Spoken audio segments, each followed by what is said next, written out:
Hello, BookTube. We're continuing my increasingly pointless library tour here, and we are in this custom-made bookcase that is, it's not deep. The shelves aren't deep, but they are tall, so there are crosswise books. So we're going to do those first. Okay, and the first one is the Arden Shakespeare edition of King Henry VIII, which I got for all of the notes. Most certainly not for the cover. The cover is just ridiculous. Florence Bouquet is on the cover for some reason. I have no idea who that woman is. I mean, aside from the wives, what do you know more about Henry VIII? More immediately, more instantly than the beard. There isn't anything. But I got it for the edition and not for the cover. I'm very tempted to just do something bratty with the cover. I don't plan on ever getting rid of it. So maybe fix the cover myself. I just haven't done that. Then we have, this is the trade paperback of Country Editor by Henry Beadle Huff. This is the legendary editor of the Martha's Vineyard Gazette, and they made the cover of the book up to look like the Gazette. They used the Gazette's masthead on there. And this is a newspaper for the island of Martha's Vineyard off the coast of Massachusetts. I am currently their book reviewer. And it's delightful. This is his memoir, his reminiscences about the paper that he was given as a gift, and how he ran it, how he made it beloved. Then we have a thin thing. Oh, okay, this is Peter Schaefer's Equus. Look at that, huh?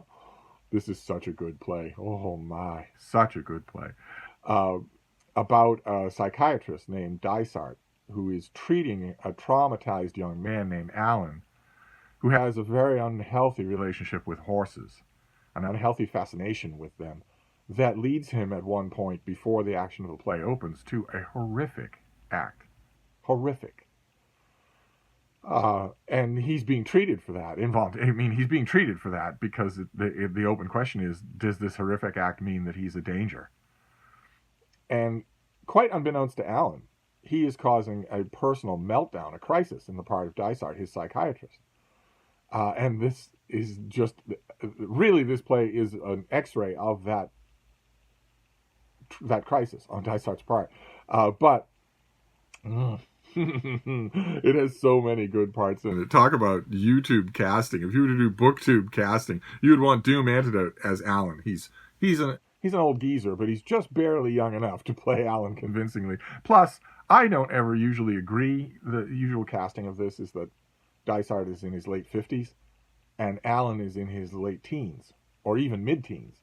And not only do I not agree with that, but I don't like it in the weird atmosphere of 2023. That discrepancy in age is a little. It starts to raise questions that the play absolutely is not raising and is not interested in. And what's the point of distracting your audience like that when putting Alan older and making Dysart maybe younger, maybe 28, will work much better. You will simply avoid those questions and we won't hurt the play. But this is it. Alan is absolutely fascinated by horses. And I want to read you just one bit. One of the great, Schaefer gives Dysart so many great monologues in this play. It's hard to pick one. But I think this is probably the best one, where he is talking about the absurdity of the power differential here between him and his patient. Let's see here. I go on about my wife, that smug woman by the fire. Have you thought of the fellow on the other side of it? The finicky, critical husband looking through his art books on mythical Greece? What worship has he ever known? Real worship. Without worship you shrink. It's as brutal as that. I shrank my own life. No one can do it for you. I settled for being pallid and provincial, out of my own eternal timidity. The old story of bluster and do bugger all. I imply that we can't have children, but actually it's only me. I had myself tested behind her back. Lowest sperm count you could find. And I never told her. That's all I need. Her sympathy mixed with resentment. I tell everyone Margaret's the Puritan. I'm the pagan. Some pagan. Such wild returns I make to the womb of civilization. 3 weeks a year in the Peloponnese, every bed booked in advance, every meal paid for by vouchers, cautious jaunts in hired Fiats, suitcase crammed with kaopectate. That's an old brand name for a medicine to calm your stomach. Such a fantastic surrender to the primitive. And I use that word endlessly. Primitive. Oh, the primitive world, I say. What instinctual truths were lost with it. And while I sit there baiting a poor, unimaginative woman with the word, that freaky boy tries to conjure the reality. I sit looking at pages of centaurs trampling the soil of Argos, and outside my window he's trying to become one in a Hampshire field. I watch that woman knitting night after night, a woman I haven't kissed in 6 years. And he stands in the dark for an hour, sucking the sweat off his god's hairy cheek. Then in the morning I put away my books on the cultural shelf, close up my Kodachrome snaps of Mount Olympus, touch my reproduction statue of Dionysus for luck, and go off to the hospital to treat him for insanity. It's as far as psychotherapy goes, it's all bunkum, but what grand bunkum! Oh my! All right, so let's move on here. I promise not to read from every book here. There are passages from quite a few that I would like to. Okay, then we have this is a classic city eggs go to the country book. This is Pie for Breakfast. And there is our author decides to try to convince his wife to live in a country house, back when that meant something, back when that was, where a country house didn't mean that maybe you got 40 channels on your satellite TV instead of 140, where it was something else that you had to do. You had to deal with livestock, and with plumbing or the lack thereof and whatnot. I love books like that. I think they're so wonderful. I even like classic example of that in the relatively modern era would be First Person Rural, which I don't own a copy of, but I love that as well. I love those kinds of books. And what have we got here? Okay, well, we're not doing well. This is Bookworms, edited by Laura Furman and Eleanor Standard. This is great writers on reading. And I'm not saying that I'm not poo-pooing it because it's a bad book. It's that it doesn't belong here. There is a place for books like this, and this is not it. And every inch of this space should be precious. So I really enjoyed this book. I like also the French flaps. But it's going on the delete pile because it doesn't belong here. Let's just move on here. Okay, this next one is an ex-library copy of Faith in a Seed by Henry Thoreau. This is a really, really nice edition that came out years ago it's got spot illustrations. It's also got, if I remember correctly, full-page illustrations as well. Yes. Well, I'm seeing lots and lots of marginal illustrations and spot illustrations. Maybe it doesn't. It's got lots of those, though. And this is a proto-Thoreau text that was published back when this book came out. It sold a lot. It got a lot of press. People wanted to know, hey, there's a new Thoreau, 1993. It sold a lot in bookstores, and I really liked it. I really enjoyed it, and then, it went away. I've lost track of it completely and then found it again. I definitely want it. Okay, then we have a work of history. Say it with me now. It does not belong here. It does not belong in this room, although it's really, really good. This is Charles Nicholl. This is The Reckoning. And he is the only person who gets to call a book this, and no one else gets to do this. There should be a moratorium on the word reckoning in the title of a book. But this is about the death of Christopher Marlowe, who, if you do the thumbnail version, he died in a tavern in Deptford in an argument over the bill, over the reckoning, over the fare for the day. He spent the whole day there with a handful of men, talking and walking in the garden and eating, and then at the end of the day, one of them stabbed him to death, stabbed him so hard that the wound was 2 inches deep over his eye. And the thumbnail sketch written by an interested party was that he died with a curse on his lips. And that was supposed to be the sort of moralistic finish to the whole story, that, he lived a loud, amoral life and he died a loud, amoral death. And Nicholl doesn't believe any of that. And he goes deep, deep into the records. Who were those men in the room with Marlowe? Who were those men who were exonerated? There was an inquest and they were exonerated. Who were they? And what was Marlowe do? What was going on there? What is this? It is what in Nicholl's handling, it is revealed as what it always has looked like, which is a really strange story. It's a really strange story, the death of Marlowe. And this is all about that. You'll never look at the subject the same way again. Never, after this guy's researches. Okay, then we have, this is a hardcover of something I had in paperback forever and ever. I found the hardcover and was very happy of it. This is Merlin Tuttle. Some of you will know that name, very few of you, but still, he is a great bat author. And this is his book, America's Neighborhood Bats, where he talks about the bats that live with humans and all the good that they do and all the evil they are subjected to, and how to attract them, and how to find them, how to see them, how to identify them. That's that sort of thing. You might think, oh, gross. Why do I want to attract bats? But that is the kind of thinking that Tuttle has been working against for his whole life, which is that you definitely do. A single bat in one evening will eat all the mosquitoes that would ever bother you in an evening at your cookout. Better to have them than not. They don't do you any harm at all, none whatsoever. Then we have another book. This has photographs by Merlin Tuttle. This is Lawrence Pringle's book, Batman, Exploring the World of Bats. Also a library copy, but I love these things, so I just grabbed them. There's Macrochiroptera, and there is, you can see he has a penchant for the branch of the bat family that do not typically use echolocation. They're bigger, and they tend to hunt by sight. And then we have another poobah of the bat world, M. Brock Fenton. This is just bats. So it's 3 bat books in a row. This one is older, so it has just black and white photos. There's a roost of bats. Look at that. Look at them all. They are fascinating to study in the wild. Absolutely. Then we have the Canadian trade paperback editions of Hilary Mantel's Wolf Hall series. We have the first one, Lord of the Rings. Then we have the second one, Bring Up the Bodies. And then the third one, The Mirror and the Light. And I love these things. They have the decal edges, and the decal edges and the French flaps, and they're really nice and floppy. I found the first one, Wolf Hall, at the Brattle. Of course, I've seen endless copies of Wolf Hall, but something about the Canadian trade paperback of Wolf Hall, I grabbed it and read it really slow, reread it really slow, loved it, then got a copy of Bring Up the Bodies, and one of you sent me a Canadian trade paperback of The Mirror and the Light. Very, very nice. The only problem with this Canadian trade paperback is that it was a little bit shop-worn, but that actually appealed to me more. So, okay, then we have a relatively modern book. This is from 2 years ago, 2021. This is Fox and I by Catherine Raven.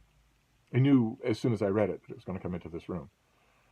This is the story of a woman who goes out away from the world. She's kind of sick of rubbing elbows with people, so she goes out into the wilderness, to a house in the wilderness, and befriends a wild fox who starts to show up regularly. He's not looking for handouts. He's just he's recognized that here's a curious thing. It means me no harm, and it's interesting. So the fox starts showing up regularly, and she writes about it in such an enchanting way. This is such an amazing, amazing book. I keep wondering if I am blurbed on the paperback. I bet I'm not. But, oh my, I love the book. Okay. Then we have, this is an illustrated work of contemporary poetry. You won't find many of those in this room, but this is Mary Oliver's book, Dog Songs, which is illustrated. Yes? Are you? I thought you were. Yeah. This is illustrated all throughout. It's just various little meditations. I hesitate to call them poems. They aren't poems by any stretch of the imagination. They have no structure. Most of them are dealing with the very easiest word. So I've got a concept. Here's the concept in my mind. What's the first word? The first thing that my groping hand comes to. I'll use that.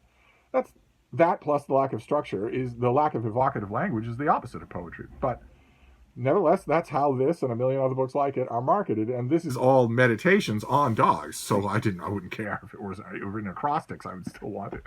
Then we've seen an author that we've already seen. This is David Carradine. This is his book, The Pleasures of the Past, which my copy is heavily annotated because this is all about, most of this is collected book reviews of 20th century British royal history, the House of Windsor.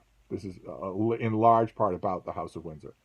And so am I. So he is reviewing here and writing at length here about books that I have written about and read many times, and also people that I've written about at length. I've read about the Windsors for an entire year, 2,000 words a month. And I mean, there are other things in here. There are other things. There are pieces in here about other things, but the parts that I love most about this are about the Windsors. Just wonderful, although it really ought to go with his other books, and maybe even out in the other room. Okay. All right. Well, here's a perfect example of this. Is a perfect example. This is another copy of Country Editor. This one is in hardcover, and it's rather nice. It's a rather nice hardcover. I probably like it a little bit more than the trade paperback, but the trade paperback has that interesting cover design. So, I mean, since the trade paperback is in terrible shape, probably the thing to do is take a knife and cut that cover off the trade paperback and use it as a bookmark in this. That way I have both. I'm never going to read the trade paperback as long as I have this thing. But I'm hesitating to get rid of the trade paperback because of that cover. But there's no way that I'm ever going to give that trade paperback away or turn it in for credit. It's in too bad shape. So I should just take the cover off it and include it in this. And then that's one less book to think about. Okay. This next one is it is frequently heavily quoted and especially quote mined and misquoted in many circles. This is by John Barrow and Frank Tipler, and this is the Anthropic Cosmological Principle, which kicks around in a very literate way the question of whether or not the universe looks designed, whether or not the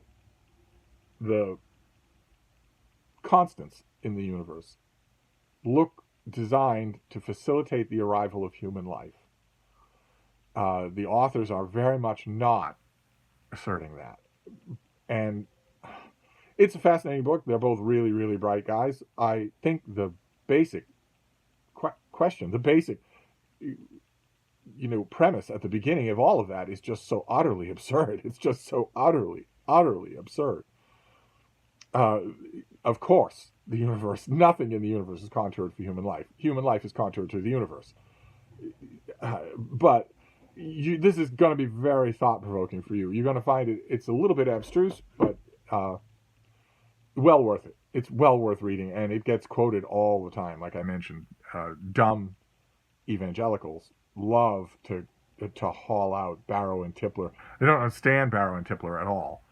They're just dumb evangelicals. That's all. People like William Lane Craig or Frank Turek will haul out this book. They lean on it like an old man leans on a cane. They don't understand it at all. They haven't read it, but it doesn't matter. It seems to be providing grist for their mill. It's of course not. On a number of different levels, it's of course not. You cannot talk about a designed universe. You simply cannot talk about a designed universe if you're talking about humans. The universe is deadly to humans, absolutely deadly to them. It doesn't matter that, if the gravitational constant were a fraction different, then everything would float off the ground on Earth. That doesn't matter at all. The universe is not designed for human comfort. And the way that you know that is not to study the Big Bang. It's to study your own circumstance. If you were to be transported 1 mile from where you are in almost any direction, you would almost instantly die. In almost any direction. So the one direction I'm not talking about here is for you to get in your car and drive a mile on human paved roads to a human built house where your friends live. That's the 1 mile I'm not talking about. I'm talking about a mile, any other kind of mile, from right where you are right now. If you were transported a mile straight down, you would die. If you were transported a mile straight up, you would freeze to death in about 15 minutes. If you transported a mile to the east or a mile to the west, for a lot of people, you would be in the ocean. You would die very quickly. You would die. You're not allowed to live there. You're not able to live there. To say nothing of the fact, if you broaden, that is bad enough. But if you broaden that spectrum even a little, 70% of the surface of this world is uninhabitable by humans. 100% of the surfaces of all the other worlds in this solar system are uninhabitable by humans. And when you dig around deep enough in a dumb evangelical like Frank Turek, when you dig around deep enough with those points with them, say, well, okay, but we know beyond a shadow of a doubt that the surface of Venus is absolutely lethal to human beings. So obviously the universe was not designed for human beings. The surface of Venus is lethal to them. The surface of the moon, Europa, is lethal to them. The surface of Mars is lethal to them. The surface of Antarctica is lethal to them. invariably, when you press a dumb evangelical on that point, they will reveal their agenda. They will say that they don't believe those planets exist, that they're lights in the firmament, and that they believe the firmament exists, which means they think there's a dome over a flat surface of Earth. That they have to believe that that is the world that is described in their Bible. If you catch them on a Monday or a Tuesday, they will say, oh, I don't pick and choose. I don't cherry pick my Bible. It's the Word, and I know that I know that I know that I know it's true. Well, okay, that text clearly describes a flat world covered by a dome. And in that dome move little lights. They aren't worlds. They aren't planets. We certainly haven't sent any probes to them and gotten back telemetry. Scratch even the most sophisticated dumb evangelical that way, even the ones who act like they're perfectly okay with the modern world, perfectly okay. Scratch them enough on the subject of the cosmological principle, and you will get a flat earther, a young earth creationist flat earther. Anyway, let's just move on. We don't want to be contentious. Okay, then the last thing we have here is E.V. Lucas. E.V. Lucas did a series of books, a really good series of books, A Wanderer in London or whatever. And of course I have A Wanderer in Venice. Of course I do. And because those of you, this has color illustrations all throughout. And the reason I say, of course, for those of you who might be new to the channel, there are 200 of you who are new to the channel. The reason that I say, of course, is because I used to live in Venice. And I have a lot of books on the subject. I'm never going to go back. So I enjoy it vicariously now through reading it. But anyway, that is this shelf. And as you could see, lots and lots of redos. Lots and lots of books that don't belong here. But we're going to move on to the next shelf is way up here. Can I... Actually, let's test this out. Can I do that? Can I bring a book down without being too distracted? Yeah, I can. Okay, so I don't have to stand up for this. I don't have to get on a stool for this next one. A lot of you are really nervous. You're trying to pay attention to the books, but you get really nervous when I do a library tour on top of a stool. You and me both. So I will not do that. I will just reach up out of the frame for the next one. So I'm going to wrap this up for now, but I'll be back. Thank you, BookTube.